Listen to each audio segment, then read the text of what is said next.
La 4G by Telma vous présente Nivavo. Tête aux pieds avec la gamme de protection individuelle Secure Plus. Respectant les normes de sécurité de la personne et adaptée aux besoins du quotidien. Batimax, la qualité au meilleur prix.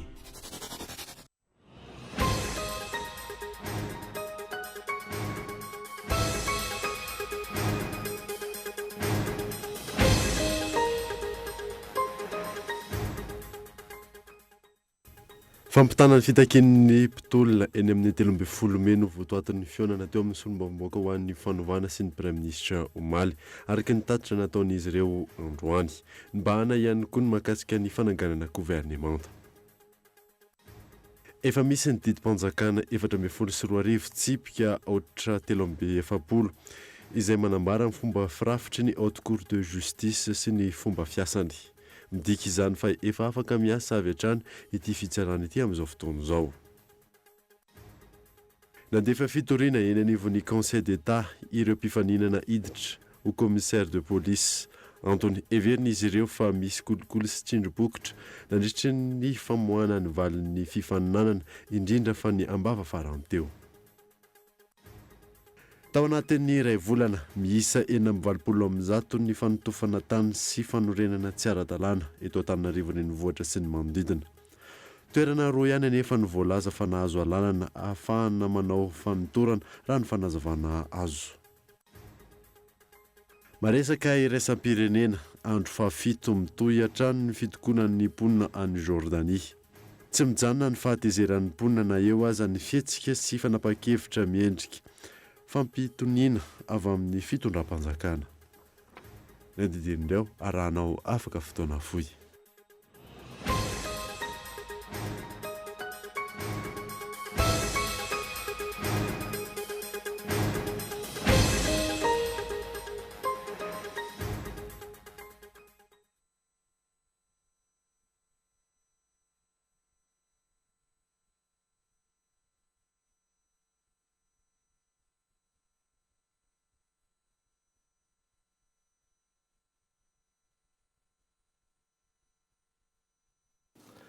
Finaritra tompoko lasy tompoko avy manasanao indray anaraka ny fampahalalam-boan'Ankolo TV hatramin'ny farany anbotsika ny vaovao dia fampitana ny fitakin'ny mpitolona eny amin'ny 13 meno votoatin'ny fiaonana teo ny solombavamboaka ho an'ny fanovana sy ny praiministra omaly araka ny tatitra nataon'izy ireo androany bahana ihany koa ny mahakasika ny fananganana gouvernemanta vaovao fanadina. Omaly tokony ho tamin'ny nora sy sasany ariva no raisin'ny praiministra Tsay Christian ny solombavamboaka ho an'ny fanovana. Fitakiana samihafa avy amin'ny solombavamboaka 17 sy avy amin'ny vahoaka mpitolona ary ny sendika samihafa no niresahany rotonta nandritry io fiaonana io. Tsy tokony isintsony izy ireo ny kolikoly ao anatin'ny gouvernemanta vaovao. Namafisin'ireo solombavamboaka ho an'ny fanovana ihany koa fa tokony ny feon'ny vahoaka amin'ny alalan'ny solombavamboaka nitarika ny hetsika no henoiny ity praiministra vaovao ity fa tsy ny baiko ny filoham-pirenena. Hoy izahay hoe ianareo tsy atafiditra olona ministra any amin'ny ministera any rehefa tsy miara-miasa amin'ny syndika sy mifampiresaka amin'ireo dia azo antoka teny nomeny praiministra izy tsy manaiky izany valifaty izany ary tsy maintsy ho foanandolo ny fanenjena ny mpitolona rehetra izay mikasika an'ity tolona izay ataontsika ity. Nanambara ny praiministra Tsay Christian araka ny tatitra nataon'ny solombavamboaka hatrany fa naharay ireo fitakiana ireo sy hijery izay ho vahaolana. Tsy nilaza mazava kosa ny tenany mikasika ny fananganana ny gouvernemanta vaovao. Faly aho izy miona aminareo koa ary miaino anareo tena miaino anareo. Mikevitra tanteraka aminareo aho izy mikasika izay fanavana izay. Mikasika ny clé de répartition resanay dia tsy niresaka mazava izy. Fa zao no teneno hoe mbola ifampiresahany ary atsimon-drano. Ny zavatra nataonay no natonga anao eo amin'ny toerana io fa raha tsy nanao requête izahay tany amin'ny HCC tsy lasa praiministra ianao noho izany tokony manaraka izay zavatra nataon'ny député. favorable amintsika eto amin'ny 13 mai ny prime ministre midika an'izany tsy tokony any Atsimondrano no arahany tena sy ekeny anaovana tsindri-bokotra hoe ianao rehefa prime ministre manana pouvoir be ohatr'izao raha ohatra ka apiditra HVM ianao mandika lalàna ianao zay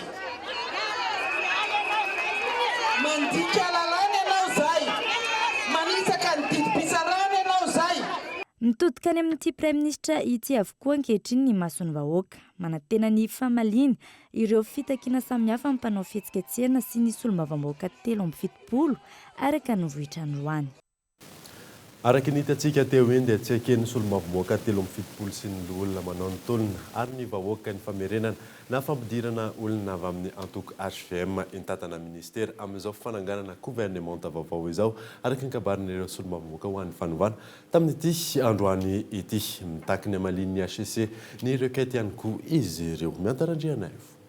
Ny fanolorana prime ministre no misy marimaritra iraisana na premier ministre de consensus fa tsy mifananganana gouvernementa. Izay raha fehezina ny nambarany solombavambahoaka ho an'ny fanovana manoloana ny fananganana gouvernementa ankehitriny. Ny didim-pitsarana CES ny volana febroary taona 2024 no takiana jaina amin'ny fandrafetana izany raha ny fanazavana. Tsy eken'izy ireo manoloana izany ny siny antoko HVM amin'ny fitantanana ny ministera. CES ilay didim-pitsarana tamin'ny 9 février izay nanambara ny isan'ny solombavambahoaka lany tamin'ny fifidianana amin'ireo isan'ny solombavambahoaka ireo izay maro anisa no mahazo koa ny clé de répartition mifandanja amin'izany.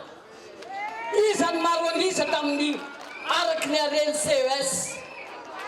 Ny mapara manaraka ny TIM manaraka ny MMM mbola ao ny iaraksika ao ihany koa reo solombavambahoaka tsy miankina na ny indépendant tsy misy milaza ao fa hoe misy HVM tsisy député HVM mazava ny interprétation nommée notre cour constitutionnelle fa hoe ireo no andrafitra reo no hery politika ao amin'ny assemblée nationale fa tsy zay alliance ao arinan'io didim-pitsarana io koa noho izany dia manazava ankehitriny tiana ho fantatrareo tsy hirorosainareo manoloana ny ambarany ery Atsimondrano ka ilaza izy fa anazy ny toerana 7 sa 9 fa ny ambiny ony no apetraka ho an'ireo maro anisy araky ny didim-pitsarana ary mbola nambara ny HCC no amafisy ny HCC izany ekentsika be zany satria tsika tsy manaiky an'izany satria ny lalàna na rahantsika hatramin'ny voalohany arahantsika hatramin'ny farany. Raha ny loharambavao teo amin'ny kianjan'ny 13 mai hatrany anefa ministra maro no kasain'ny filoham-pirenena hiveriny eo amin'ny toerany tahaka ny ministry ny fanabeazam-pirenena Paul Rabary, ny ministry ny Atany Solonandrasana Olivier sy ny maro hafa. Nampitandrina ny solombavambahoaka 770 manoloana ny mety tsy fanajana io lalàna CES io ary nambaran'izy ireo tamin'izany fa tsy anaiky hatramin'ny farany mpanao ny tolona ho an'ny fanovana rehetra. Koa raha mbola manana eritreritra ny Atsimondrano fa hibahan-toeranao dia milaza aminy zahay mametraka hafatra amin'Andriamatoa filoha io Ratsao izay mbola mihevitra fa plein pouvoir tsy plein pouvoir atsony ianao hatramin'ny voan'ny didim-pitsarana ny HCC satria ny gouvernementanao narodana ary zany gouvernementa zany zay mbola hatsangana premier ministre de consensus no anangana ary premier ministre de consensus no plein pouvoir manana plein pouvoir anangana n'io gouvernementa io araka ny hery politika tamin'ny didim-pitsarana nanome ny voka-pifidianana tany amin'ny fifidianana solombavam-bahoaka nanaiky ny premier ministre iara-iasa amin'ny député 3 tsy isany voasokajy anatin'ireo afaka mahazo ministera ny antoko HVM raha io lalana ankoatr'izay nitaky ny hamaliny eo anivon'ny HCC ny requête napetraka mikasika ny fanonganana ireo solombavambahoaka namadika palitao ihany koa izy ireo. Izy manoloan'izany sy tia nataon'ny solombavambahoaka sy ny loholona ary ny vahoaka ho an'ny fanovana eo anoloan'ny HCC rahampitso. Hatramin'izao ora izao tsy mbola hita taratra ny finiavana avy amin'ny filoham-pirenena anangana ny gouvernementa iraisana. Anaja izay voalaza ny didy izay navoaka ny HCC ve zany ny filoham-pirenena Rarsona Yandry. Raha ny voalaza ny didy navoaka ny HCC laharana fa 7 tsipika HCC/D3 tamin'ny zoma fa 15 ny volana May lasa iny dia tokony hatsangana 7 andro taorinana ny endrenan'ny Prime Ministre ny gouvernementa iraisana. Gouvernementa izay tsy maintsy mifanaraka amin'ny isan'ny solombavambahoaka lany natolotry ny antoko na vondrona toko politika tamin'ny fifidianana natao farany izay midika mazava fa tsy misy idira ny antoko HVM mihitsy ny raharaha. Toy izao atolotra anao izao ireo antoko na vondrona politika sy ny isan'ireo solombavambahoaka lany tamin'izany fifidianana farany izany. Mapara 740, Mouvance Sara Valomanana 220, ny VPM MMM 520, Yarakisika 9, Leader Fanilo 10, Antoko Maintso 2, MTS iray, PSD iray, Lezas iray, Patram iray, MDM iray, Indépendant 740. Raha jaina ny didina voaka ny HCC dia toy izao zany ny fitsinjarana ireo ministera avy ao anatin'ilay gouvernementa iraisana. Mapara manana solombavambahoaka 230 ao amin'ny antenimieram-pirenena tokony azo ministera miisa 7. Mouvance Sara Valomanana manana solombavambahoaka 420 ao amin'ny antenimieram-pirenena tokony azo ministera miisa 4. Ny VPM MMM manana solombavambahoaka 100 ao amin'ny antenimieram-pirenena tokony azo ministera 3. Yarakisika manana solombavambahoaka 400 ao amin'ny antenimieram-pirenena tokony azo ministera iray. Ary ny tsy miankina manana solombavambahoaka 130 ao amin'ny antenimieram-pirenena tokony azo ministera miisa 7. Ny ministera 7 ambiny kosa dia ireo ministera ny fiandrianam-pirenena izay mbola hifampizarana. Ny antoko HVM dia tsy ao anatin'ilay fanampahana laharana fa 220 tsipika CES tamin'ny 9 febroary 2012. Noho izany, raha te hiditra ao anatin'ny gouvernementa iraisana ny HVM dia amin'ny mety ho fiarahany amin'ny tsy miankina. Ireo vondrona parlementera taty aorian'ny fifidianana solombavambahoaka ny taona 2012 kosa dia tsy maintsy miverina amin'ny maha tsy miankina azy noho ny fandrarana ny fivadiana palitao nataon'izy ireo. Voalaza ny lalam-pandrenana araka ny 270. Fanontaniana mipetraka amin'ny mpanara-baovao manoloana ny zava-misy eto amin'ny firenena ny hoe anaja izay voalaza ny didina voaka ny HCC tamin'ny zoma fa 15 ny volana May iny ve ny filoham-pirenena sy ny firongony. Amin'ny olom-pirenena mazava ny fitsinjarana ny mpikambana ao anatin'ny gouvernementa iraisana araka ny didina voaka ny HCC, indrindra ny 7. Mazava ho an'ny filoham-pirenena ihany koa io 7 io. Matohatra eto izy mbola tsy nangataka ny fanampanazavana tamin'ny HCC toy ny nataony teo aloha.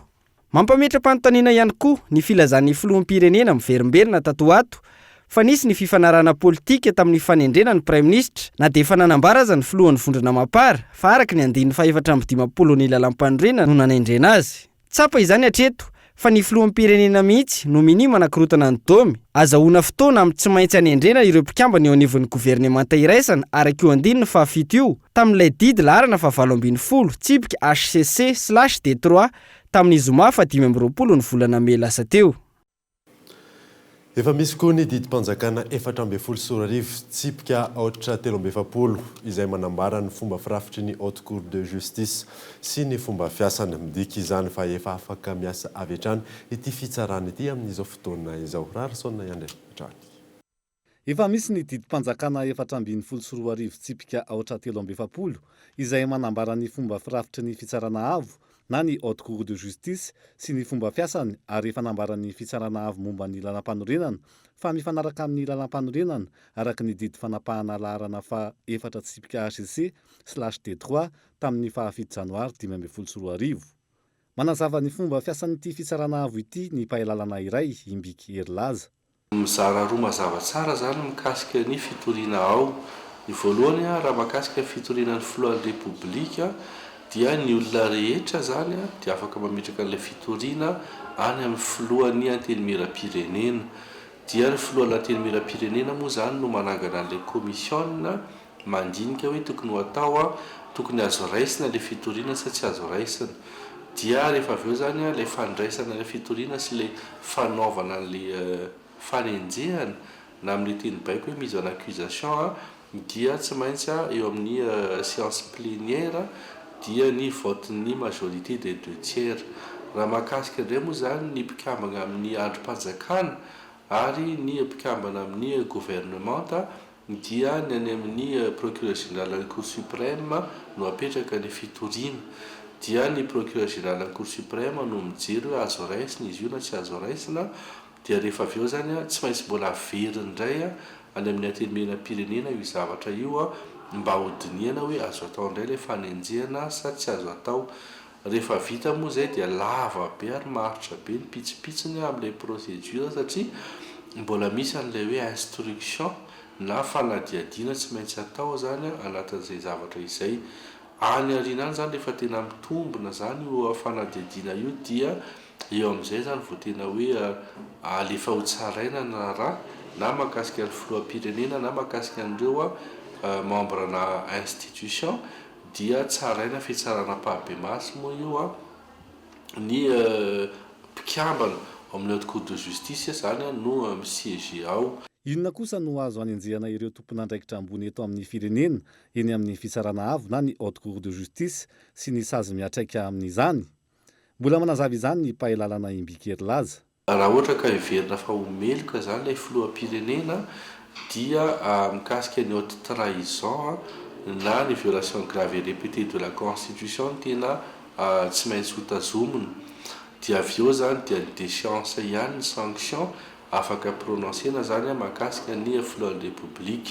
Fa raha kosa raha mahakasika an'ireo membre na institution na androm-panjakana zany dia mikasika ny infraction zany elika na elika tsotra io na elika bevava izay nataony nandritra ny asany na nandritra ny mandat no anenjehana azy ary ny code de procédure pénale sy ny code pénal no miatra aminy.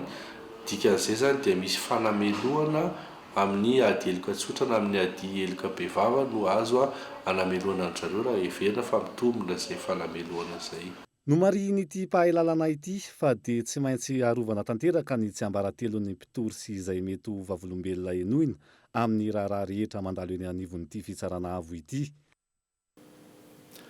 Eo am-piandrasana izay ho mpikambana eo anivon'ny gouvernementa vaovao manome kisary sy ny tokony ho toetrany izay ho minisitra ireo syndicaliste amin'izao fotoana izao. Olona mahay sy mahafantatra tsara ny ministera ny tokony apetraka amin'izany toerana izany hoy izy ireo fanadiny olona saina. Samy maneho ny masotsivany sy ny kisariny ny amin'izay olona mendrika hitana ny toeran'ny ministra ahafahana manatanteraka ny fanovana eto amin'ny tany sy ny firenena ireo syndika eto Madagasikara amin'izao akatoky ny famoahana ny anaran'ireo izay andrafitra ny gouvernementa ny marimaritra iraisana izao. Ho an'ny eo anivon'ny SMM na ny syndicat des magistrats de Madagascar. Olona madio fitondran-tena ary olona vonina iaro sy antoka ny fahaleovantenan'ny fitsarana no tokony ho ministra hoy izy ireo. Manoloana ny tranga mamoetra ny fanesesy teto anivon'ny fitsarana malagasy dia irinay tsy ireo olona efa voatendry ho ministra ny fitsarana hatrizay no mbola ho tendrena indray ho ministra ny fitsarana amin'izao fotoana izao. Mpitsara manana traikefa sy mahafehy ny fitantanana ny raharaha ny fifidianana satria fatatsika fa fifidianana no hatrena ary zany nametrahana an'ity gouvernement ety anomana fifidianana mangarahara ekeny vahoaka malagasy ekeny olona rehetra.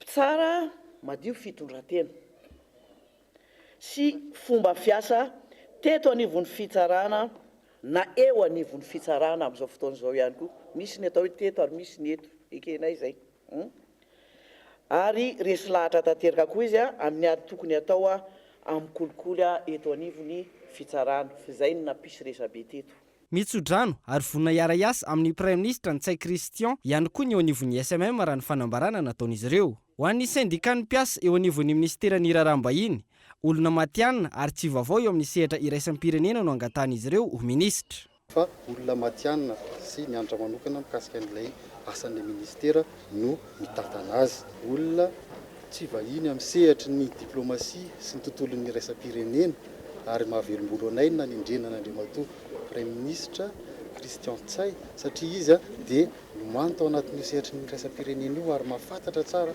izao resaka fitantanan'olona izao dia velom-bolo tokoa izahay fa ho fantany tsara hoe iza n'olona tokony mapetrany eo. Olona mahafeno sehatry ny fananantany, izay no andrasan'ireo mpiasa eo anivon'ny sampandrara ny fananantany ho ministra. Mitaky hatrany ny ametrahana ministra teknisiany ny miainga avy ao ny mpiasa, hitatana ny ministera manokana momba ny fananantany, ny fandrafesatany ary ny fanazarinany tany. Andrasana araka izany izay anarin'ireo mpikambana andrafitra ny gouvernemanta tarihin'ny Premier ministre Ntsay Christian, amaly ny filan'ireo syndicat ve izany. Nanamafy ny fankasitrahany sy ny fahavononany iara-iasa amin'ny Premier ministre vaovao avokoa ny ankamaroan'ny syndicat sy fikambanana manerana ny faritra roa amby roapolo tamin'ity androany ity araka ny fanazavana hatrany dia antenany ireo fikambanana ireo hitondra fanongavana goavana ihany koa. Yves Richard. Taorian'ny famindram-pahefana teo amin'ny Premier ministre teo aloha mahafaly solon'andrasana sy ny Premier ministre vaovao Ntsay Christian teny amin'ny lapany Mahazoarivo omaly. Nanao toivakana ny fanambarana manamafy ny fankasitrahany sy ny fahavononana iara-iasa aminy nataon'ireo fikambanana maro manerana nosy. Izay manoloana anareo eto dia magnano izao fanambarana manaraka zao.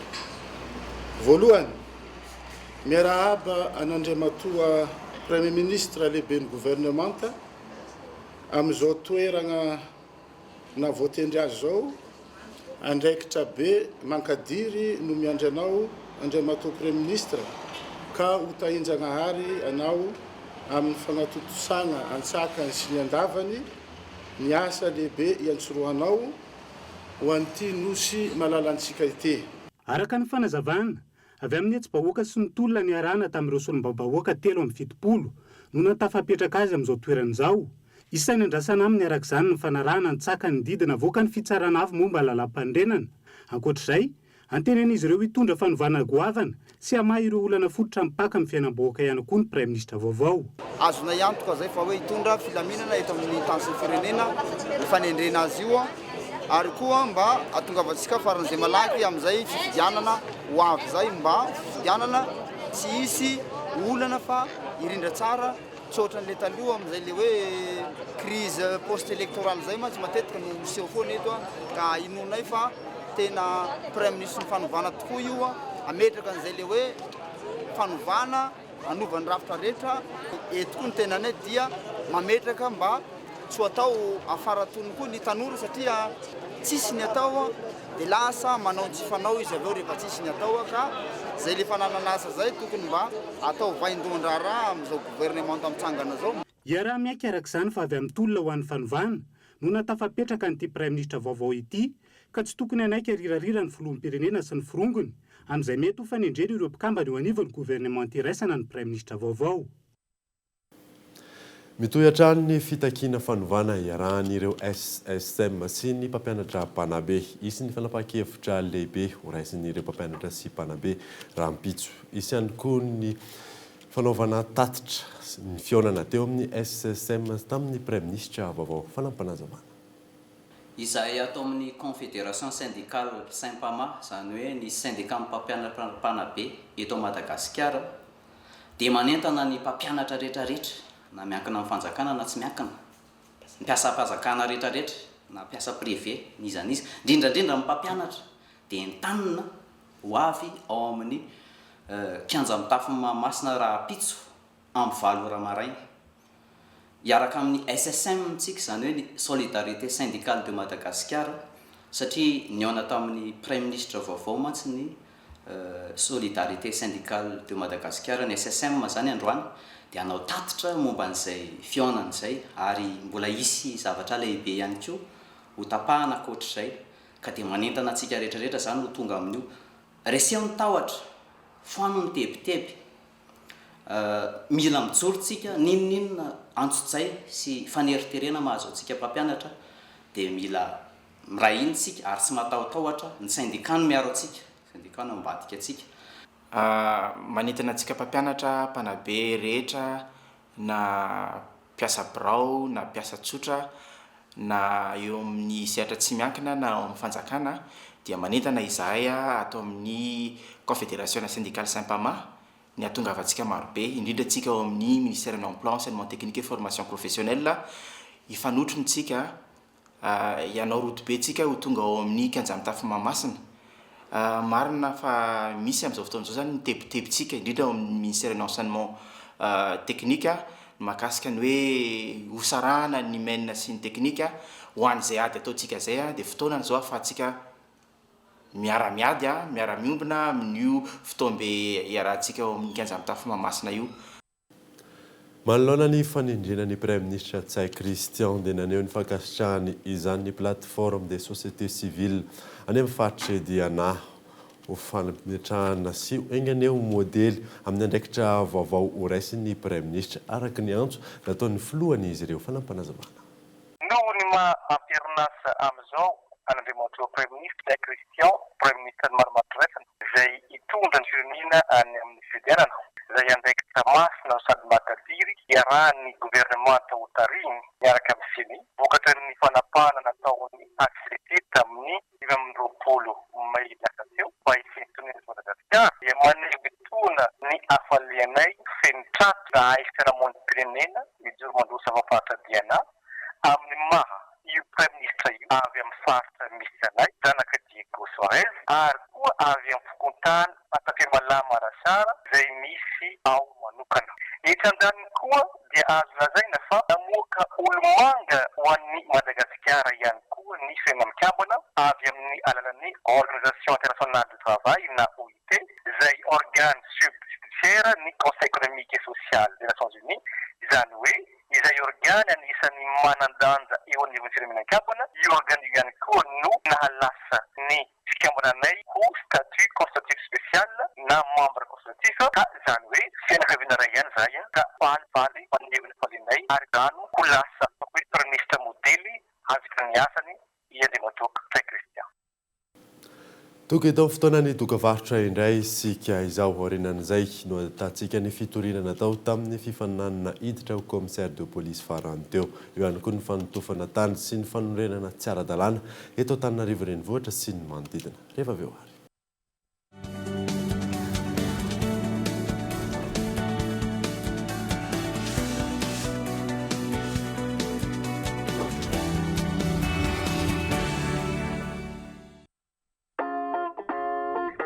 Fetiny ray mandritra ny herinandro be izao miaraka amin'ny Cool TV sy Cool FM. Ny alatsinainy ndraiky 20 jona hatramin'ny sabotsy 20 jona izao milalao fa miaraka aminay isan'andro. Loka goavana no hosariana isa maraina ao amin'ny fandarana Sokola sy Koloina. Afantaranao ny fomba fandraisana anjara ary ao tsy tapaka ny pejin'ny Cool TV FM ary ny fandarana Sokola sy Koloina.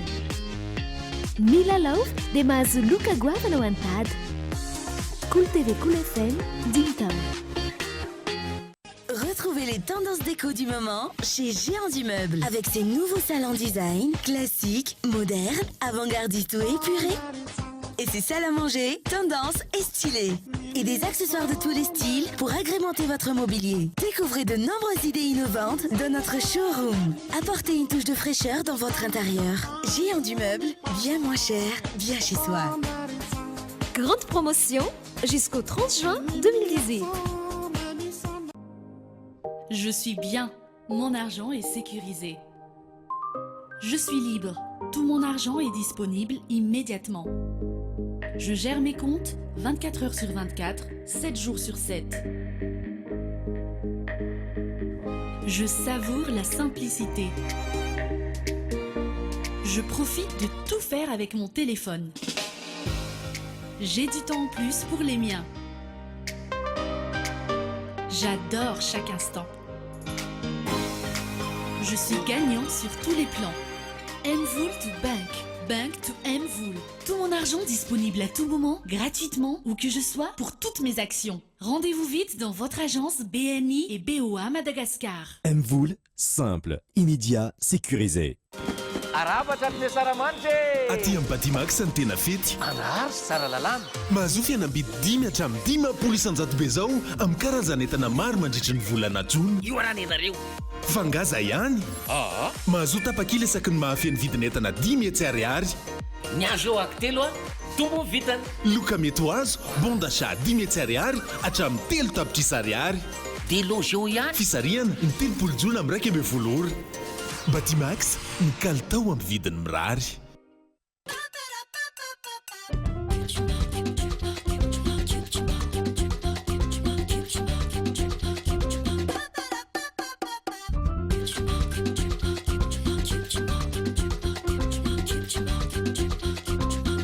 Siro vaovao Jumbo épice misy vitamine A zato ariary. Jumbo mampatsiro ny nahandroko.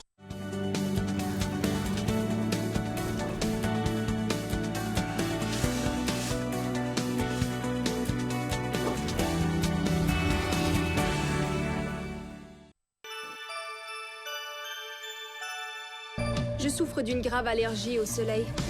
Les rendez-vous chez le médecin font partie de mon quotidien. Il n'y a aucune chance de rémission et chaque année, les risques pour sa santé augmentent. Donc, je passe mes journées à l'intérieur, derrière des fenêtres spécialement conçues. Je dors le jour et je vis la nuit. Et je joue de la musique dès que j'en ai la chance. Salut. Qu'est-ce que j'aurais pu dire? Salut, je m'appelle Katie Price, je te regarde passer devant ma fenêtre depuis 10 ans. Je suis amoureuse de toi et j'espionne tes moindres mouvements. Bah, c'est ce que fait Taylor Swift. Elle est hyper maladroite avec les gars et elle en fait des chansons géniales. C'est bizarre qu'on se soit jamais croisés. Je passe devant chez toi tous les jours pour aller m'entraîner. Ouais. Et ça te dirait qu'on fasse quelque chose bientôt? Je suis super occupée toute la journée, mais je suis libre le soir. Araka ny fampahafantarana teo iny Midnight Sun norona tsary ho arahantsika ny alina amin'ny folora latsaka fahefana eto amin'ny Cool TV. Fa ny anoizantsika ny vaovao dia finjaram-pahefana avy ny fotony no ilaina amin'ny fampandrosoana ny raharaham-pirenena. Ny fametrahana mazava ny anjara toerana ny vondrom-bahoaka paritra itsinjaram-pahefana anatin'ny lalam-panorenana no vahaolana. Izay no nambarany tompona andraikitra teo anivon'ny fokotany androany mahakasika ny vokatry ny fanadinana ataon'ny Cool TV FM sy ny agence capsule fanadina. Inona no eritreretinao ampandrosoana haingana ny Madagasikara? Safidy voalohany, fitsinjaram-pahefana eny fotony. Sa safidy faharoa, fivangona ny fahefana rehetra eo an-tanan'ny fanjakana foibe. Izay no fanontaniana ilana valiny tokana napetraky ny Cool TV FM sy ny agence capsule tamin'ny olo-pirenena feno taona miisa 700 teto Antananarivo renivohitra. 720 isanjaton'izy ireo namaly fa fitsinjaram-pahefana eny fotony no ampandrosoana haingana ny Madagasikara. 420 isanjato kosa no namaly fa ny fivangongona ny fahefana rehetra eo an-tanan'ny fanjakana foibe no vahaolana amin'izany. Ho an'ny sefokotany izay nantaon'ny mpanao gazety tamin'ity androany ity. Ny lalan'ny vondrom-paritra itsinjaram-pahefana no afaka mametraka rafitra matanjaka sy mafy orina eny amin'ny fokotany izay fototry ny fampandrosoana haingana ny firenena. Na izany aza, mila dinina ny fahefana tokony omena ny fokotany raha ny nambarany. Manana anjara biriky goavana amin'ny fampandrosoana ny firenena ny fokotany na ny fahefana eny fotony amin'ny mahakaiky ny vahoaka azy sy amin'ny mahasolo tena ny fanjakana azy ireo. Raisiko ohatran'ny fokotaniko zao dia manana ponina 18 000 na 20 sy ray alina. Manana ressource angeza be zany. Io ressource io nefa sady tsy lasan'ny commune tsy lasan'ny fokotany satria lay lalàna mamaritra an'izay ressource zay na zay enti-manana zay tsy misy lalàna mamaritra an'izay. Zay ataoko hoe ny adihevitra mikasika ny fitsinjaram-pahefana angamba dia lalàna aloha mijery hoe ahoana marina moa zany ny fokotany.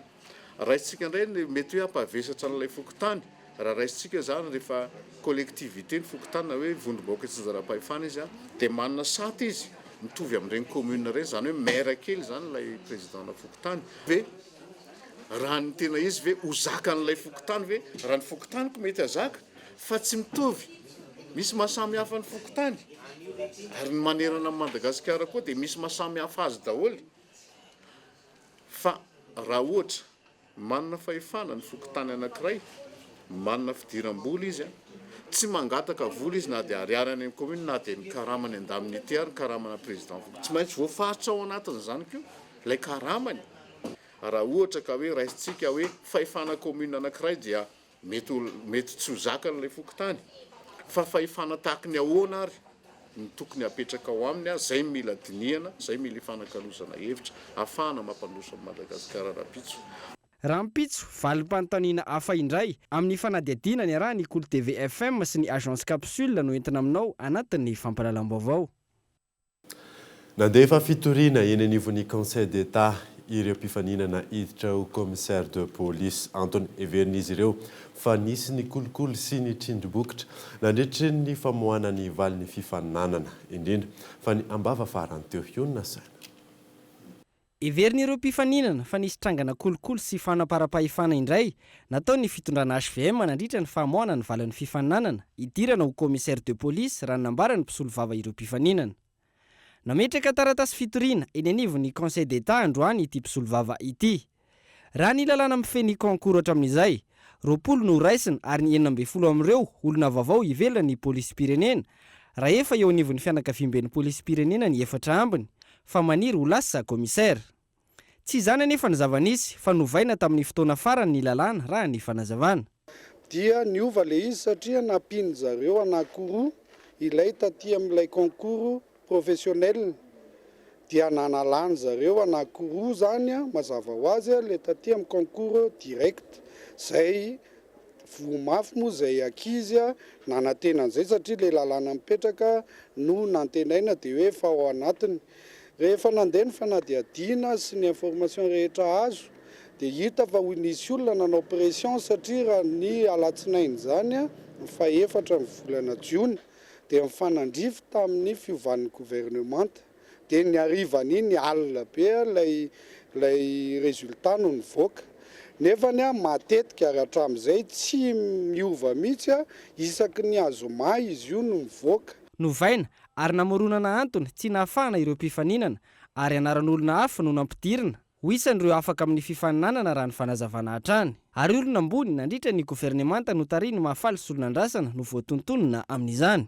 Daté 31 mai le izy fa ny zavatra zay ny daty nivoaka aloha tamin'ny taratasy izay tonga tetỳ ampelantananay fa ny namoahana n'ilay résultat dia ny andro ny voan'ilay nanaovan'ny premier ministre démission. Zany hoe misy fifanjavatra ao ary tsy fahatany zany fa fananiny zany olona nanao an'ilay izy io hoe nanao pression ministre premier ministre mbola ambonin'izay satria mbola tsy teny anarany zay izy fa tsy maintsy hivoaka amin'le indrindrindrindra amin'le any amin'ny Bianco rehefa manao ny asany zareo zany dia malaza be ao anivon'ny polisy ao anivon'ny polisy ao ankehitriny hoe inona natonga an'le anankiroa ny oatra tampoka fa tsy maintsy hivoaka amin'ny fanadihadiana fa mbola tsy afaka mamoaka zay fa fanadihadiana ny amoaka azy fa olona ambony mbola ambony ministra ny aorinan'le izy. Andrasana araka izany izay ho valin'ny fitoriana nalefiny anivon'ny Conseil d'État izay mangataka ny fanafonana ny valin'ny fifaninanana. Andrasana ihany koa ny valin'ny fanadihadiana avy amin'ny Bianco manoloana ny fisina trangana kolikoly. Tao anatin'ny iray volana kosa miisa 920 ny fanotofana tany sy ny fanorenana tsy ara-dalàna eto Antananarivo renivohitra sy ny manodidina. Toerana roa ihany anefa no voalasa fa nahazo alalana anao fanotofana tany raha ny fanazavana azo Gaëtan Andriatsilavo. Hatramin'ny atomboan'ny tolona ho an'ny fitakiana fanovana ny arahana tamin'ireo solombavambahoaka 770 ny rongatra ary ny anahazo vahana ny fanotofana tany sy ny fanorenana tsy ara-dalàna eto Antananarivo renivohitra sy ny manodidina. Raha ny antotanisa voaray mahatratra 920 ny tranga efa voamarina fa tsy ara-dalàna. Efa nisy ny nakatona sy nahato saingy meny mandika lalàna ireo mpanambola. Raha ny fanazavana nanararoatra ny fisian'ny tolona ho an'ny fanovana amin'ny nampirongatra io fanotofana tany tsy ara-dalàna io.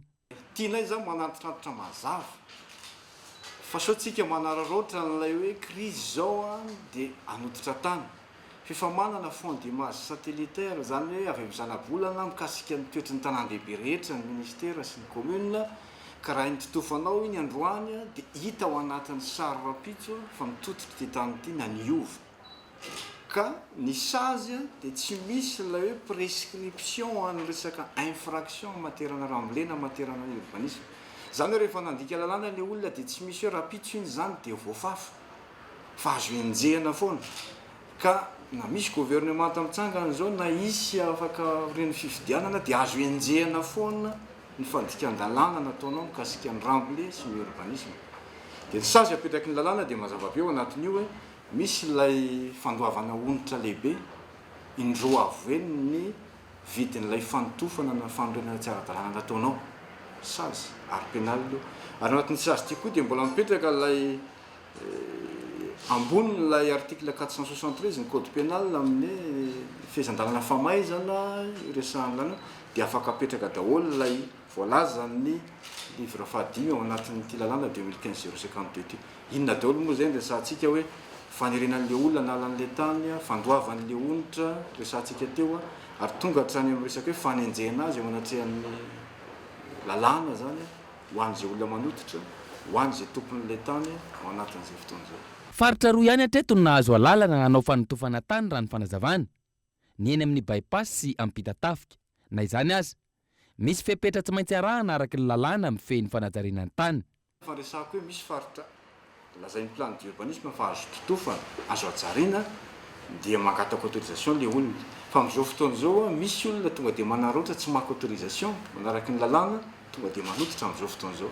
raha mandeha nareo amin'ny faritra makany Mbomanga kely dia misy zany amin'izao fotoana zao ary tena hita amin'ny faritra ny bypass tokony hipetraka eo averiky ny mandeha na plaque ngeza be hoe prescription d'urbanisme autorisation avis technique n'avait pas autorisation permis de rembler eny amin'ny commune tokony mazava eny dia atao manaraka an'ilay fipetrara technique zay ny eny amin'ny bypass iny sy ampita tafika ihany zany misy plan d'urbanisme de tetay milaza fa azo ajarina ilay faritra efa nisy fanadihadiana mikasika ny fikorinan'ny rano ahafahana mifehan'izany matony sokafana ho amin'ny fanajariana ny faritra fa atao anatin'le makatananarivo anatiny aloha dia mbola tsy misy raha mbola azo atao fanontaniana mipetraka manoloan'izany ny hoe rehefa ny mpanambola sy ireo mahita lalana ambanin'ny tany ve ny mandika lalàna mangina ary mitazapotsiny ny mpitondra fanjakana sy ireo tompon'andraikitra inona no mitranga raha toa ka olon-tsotra iray manana tany foloarana manototra ny taniny sy ny rano mifanila amin'io tanin'io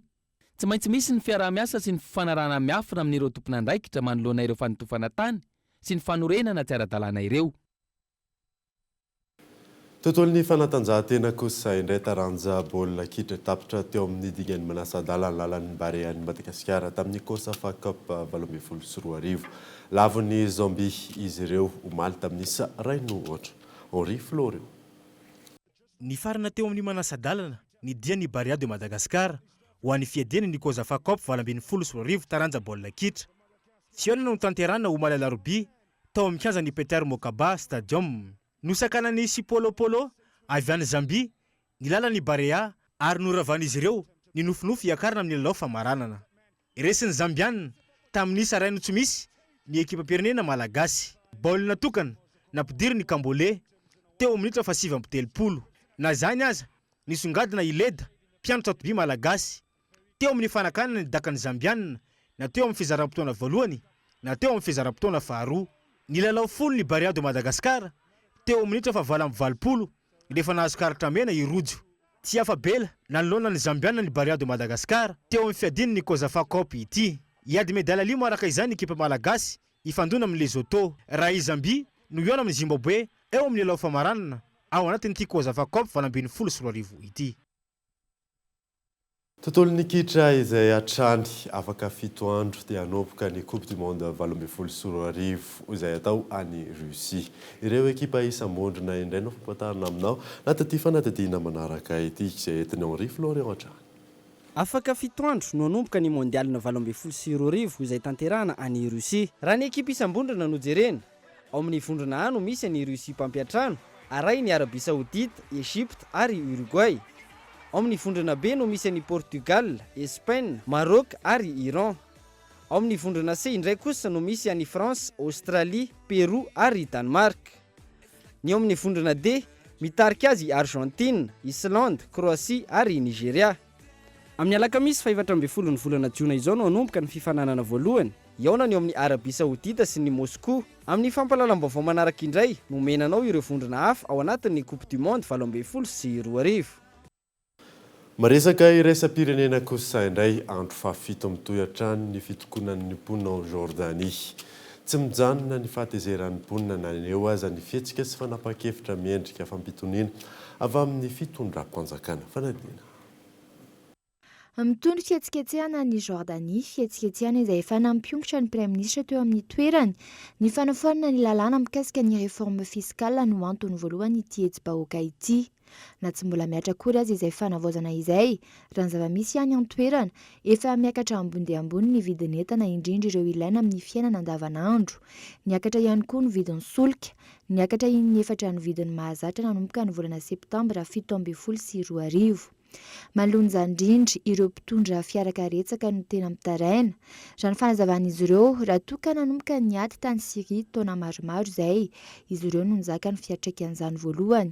Niakatra avokoa ny vidin'entana rehetra, niakatra ny vidim-piainana amin'ny ankapobeny. Tsy ampivelomana intsony ny asana mpitondra fiarakaretsaka ny Jordanie. Zara raha mahazo tombony ireo mpitatitra na miasa 12 ora ao anatin'ny iray andro aza. Ny fitombon'ny mpifindra monina avy any Siria no isan'ny mpitondra takaitra ny toe-karena ny Jordanie. Mikorotana ny firenena jordaniana ary efa miditra amin'ny andro fahafito ny fihetsiketsehana ireo mponina. Tsy mijanona ny fahatezeran'izy ireo na eo aza ny fihetsika sy fanapa-kevitra miendrika fampitoniana avy amin'ny fitondram-panjakana. Dia izay mamarina vaovao tamin'ity alina ity saorana ianao nanaraka izany. Saorana ihany koa ireo any amin'ny faritra ireo nanaraka izany amin'ny alalan'ny DSTV Antsirana sy TNTV Fianaratsoa. Soava tsara daholo tompoko.